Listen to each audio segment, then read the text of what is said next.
Earlier today, I was co-hosting a podcast where we were talking about the theme of the month for May was travel, and especially from a financial planning kind of aspect of that discussion.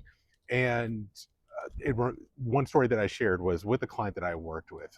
It was a married couple, and the husband had mentioned that he and his wife used to go on these weekend hiking trips before they had their kids, and their kids are now in high school, but they've never taken any action on it. And when he told me what he needed to do in order to make that happen, there was only two things. There was picking a date on the calendar, and then letting a neighbor know so that they could watch their youngest son while they were gone. I then gave him a deadline and asked him, "Can you send me an email in 2 weeks and let me know that you've done that?" And he said, "Yeah, I can definitely do that." And he did. And I remember sometime later when we next connected, he told me that for him, something about the deadline just flipped a switch in his brain, and it motivated him to take action. So it was interesting that before the deadline, it was just something that they were interested in doing.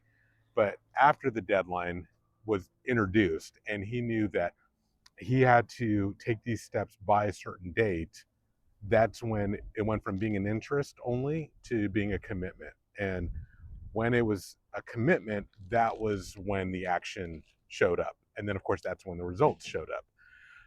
And so, based on that, I discovered there's kind of a framework. You have desire, then you have the result that you're looking for, and the link in between the two is taking the right action to create that result. And so, a lot of times we have the desire, like, yeah, we want to travel, or we want to have great memories, or we want to do fun things, go to great, interesting places, but there's a disconnect and a break between that desire and the result. And especially if there's a lack of clarity on what's the action plan, what are the steps that we take. And so we talked about how you can what are some insights that we shared about how to create that action plan so that you can start to kind of build that roadmap, start to take those steps and get from desire to result in a way that it's effortless and fun and not difficult to do and manage.